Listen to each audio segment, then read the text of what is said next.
Hello guys, welcome to my channel. Cheating doesn't start with lipstick on the collar or late nights she can't explain. It starts with words. Little phrases she slips into conversation. Think they'll cover her tracks when in reality they expose her. Guilt more than anything else. The scary part, Mossmen miss it. They hear these phrases and blame themselves. They get gaslighted into silence, convinced they're paranoid or insecure. But a woman's tongue always betrays her heart. And when she's unfaithful, there are certain things she'll say, without even realizing it. Phrases that act as red flags, flashing in plain sight. Today, I'm going to expose those phrases, because once you hear them for what they really are, you'll never ignore your gut again. 1. She says, "Why don't you trust me?" At first, it sounds innocent, even unreasonable. A woman looking at you with wide eyes, maybe even a touch of hurt in her voice, asking, "Why don't you trust me?" Most men hear this and immediately back down. They feel guilty. They question themselves. They think, maybe I'm being too suspicious. Maybe I'm the problem. But here's the dark truth. When a woman says, "Why don't you trust?" out of nowhere, it's often because she already knows she's unworthy of your trust. The words slip because her conscience is leaking through her mouth. Psychologists call this projection, a defense mechanism where someone shifts their guilt onto the other person instead of confronting her own betrayal. She frames you as the paranoid one, the insecure one, the unreasonable one. That way, she diverts attention from her own actions and makes you defend yourself instead. And if you fall into that trap, she wins. Think about the timing. A loyal woman rarely asks this question. Beckos. She knows her behavior, proves her honesty. Her actions align with her words. She's open, transparent, steady. But an unfaithful woman, she feels the tension of her double life. She knows your phone hides conversations she hopes soul never see. She knows her sudden late nights, vague explanations, and emotional distance are suspicious. So before you can even call her out, chef lips, the script. Why don't you trust me? It's not a question, it's a shield. And the moment you rush to reassure her, you hand her the power. Picture this scenario. You ask a simple question, maybe something small like, "Who were you with last night?" Instead of answering directly, she bristles, her tone sharpens, and then she hits you with it. "Why don't you trust me?" Notice what happened. Your question the focus is no longer on her behavior. It's on your supposed insurity. That's not an accident. That's a tactic. Even if she doesn't consciously plan it. But here's where most men fail. They hear those words and immediately scramble. "Of course, I trust you, baby." Or worse, "You're right. I shouldn't doubt you." That desperate reassurance calm the moment. But it only empowers her to keep lying because she's learned her words can control you. The Stoic approach is different. A Stoic man doesn't get pulled into emotional games. He recognizes the phrase for what it is, a red flag. Instead of defending himself, he observes. Instead of arguing, he grows silent because silence reveals more than debate ever could. In thought silence, she panics. She realizes old trick didn't work, and that's when the cracks in her story begin. The truth is, a faithful woman doesn't need to demand trust. Her behavior earns it. Only the guilty insist on it. And when she says, "Why didn't you trust me?" without realizing she's giving herself away. So then next time you hear those words, don't dismiss them as drama. Don't drown in guilt. See them for what they are, a confession disguised as a question. Because when an unfaithful woman speaks, her betrayal always leaks between thelions. 2. She says, "You're overreacting." When a woman is faithful, she meets your concerns with calm clarity. She explains, reassures, and makes you feel safe. But when she's hiding something, the moment you bring up her behavior, she snaps back with a dismissive phrase, "You're overreacting." At first, it sounds like she's diffusing tension, but look closer. This isn't comfort. It's deflection. She's not addressing the issue. She's minimizing your intuition. And that's the giveaway. Psychologists call this gaslighting, when someone manipulates you into doubting your own perception. An unfaithful woman uses your overreacting to twist the spotlight away from her actions and onto your supposed paranoia. If she can make you question your instincts, she buys herself more time to cover her tracks. Picture it. You notice she's suddenly glued to her phone at night, smiling at messages she won't share. You ask about it, and instead of an honest answer, you get, "You're overreacting." It's nothing. That word nothing is the dagger.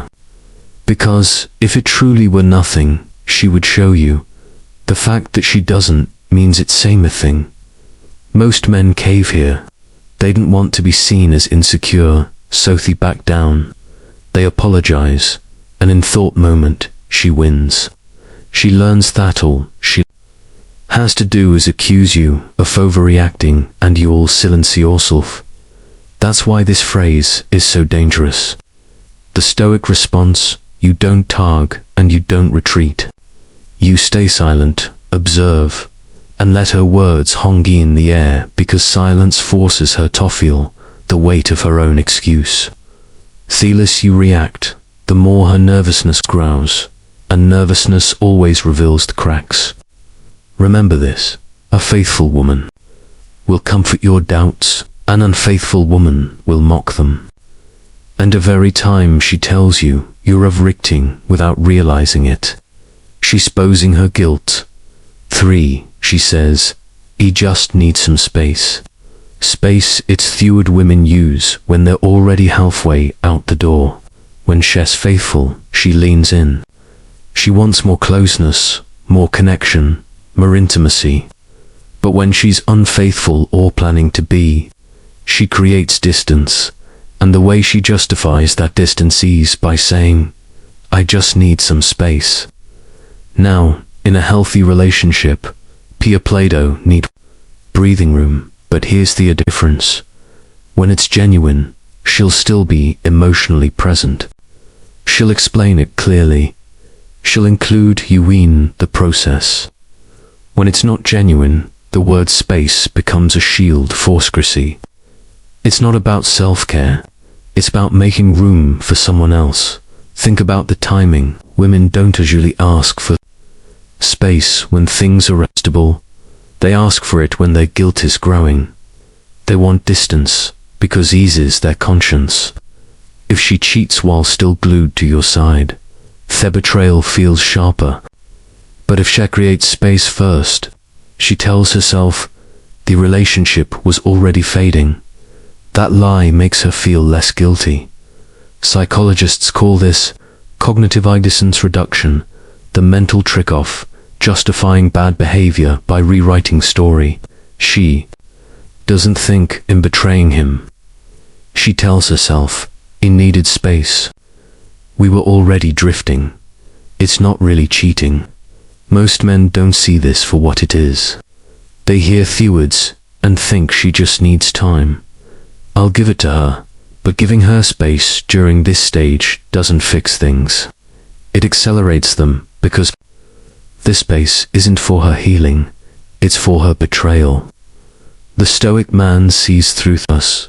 He doesn't panic or beg when she asks for space. He observes, detaches, and prepares himself for the truth, because asking for space isn't a request. It's a confession. When a woman says, "I just need some space," She doesn't realize she's giving herself away. But she is, because no woman in love wants distance from the man she desires. Only the unfaithful do. 4. She says it's not what it looks like. There's a reason this phrase is swinging from us. It's the knee-jerk reaction of some man caught in the act. The unfaithful woman says it almost instinctively, without planning, without thinking, because her brain is scrambling to protect her secret. Think about it. If something truly wasn't what it looked like, she'd calmly explain, she'd offer details, reassurance, maybe even proof. But when she blurts out, it's not what it looks like, she's revealing panic. That panic is the giveaway. Psychologists call this a reflexive anal response. It's the mind's attempt to create distance between guilt and exposure. But here's the irony. By saying it, she confirms that there is a me thing to look at. The brutal realities. This, you ever hear her say, it's not what it looks like? Chances are it's exactly what it looks like. And deep down she knows, she just told on herself. 5. She says, you're just buying Zocker. When a woman is loyal, she reassures your concerns with honesty. She addresses them directly. But when she's unfaithful, she doesn't want to deal with your suspicion. So, she attacks you. That's when you hear the phrase, you're just being insecure. At first it feels like an insult. But what it really is projection. She's one carrying guilt. She's the one hiding. And instead of facing it, she flips it onto you. Now, the problem isn't her secrecy. It's your insecurity. Clever, but revealing. This tactic is a form of gaslighting. By labeling your intuition as weakness, she's trying to kill your confidence. Because the weaker you feel, the easier it is for her to keep lying. And Mossmen fall for it. They question themselves, back down, and ever not apologize. But here's the truth. Suspicion isn't always insecurity. Sometimes it's instinct. Your gut notices what your brain tries to ignore. The late replies, the secretive phone, the emotional distance, those are ignores. And when she calls you insecure, she's trying to smother the alarm bell ringing in your chest.